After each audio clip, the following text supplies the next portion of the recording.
More than 50,000 education workers in Ontario will be back to work tomorrow. Their union made that decision after Premier Doug Ford said he intends to repeal legislation that imposed a contract on the employees and banned them from striking.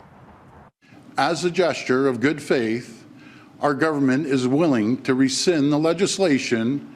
We're willing to rescind Section 33, but only if CUPE agrees to show a similar gesture of good faith by stopping their strike.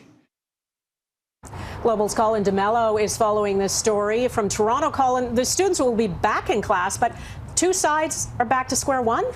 Yeah, in effect, that's correct, Donna. The two sides have agreed to put down their political weapons for now, but make no mistake, they are returning to the bargaining table, and there is no guarantees that either side will make significant movements. There were a couple of factors that led to today.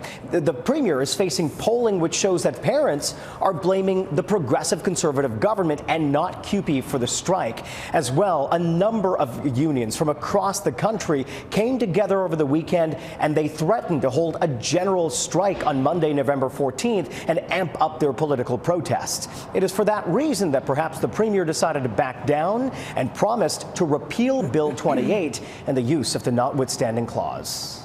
We have our bargaining rights back. You led this movement that showed the people of Ontario that you can stand up to a bully, look them in the eye, and say, hell no, not today. I'm willing to put a little water in my wine. I've never been shy to do that.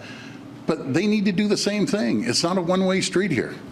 Colin, not a one-way street. Well, both sides have shown they're willing to take drastic measures. Do we know what happens if they can't reach a deal?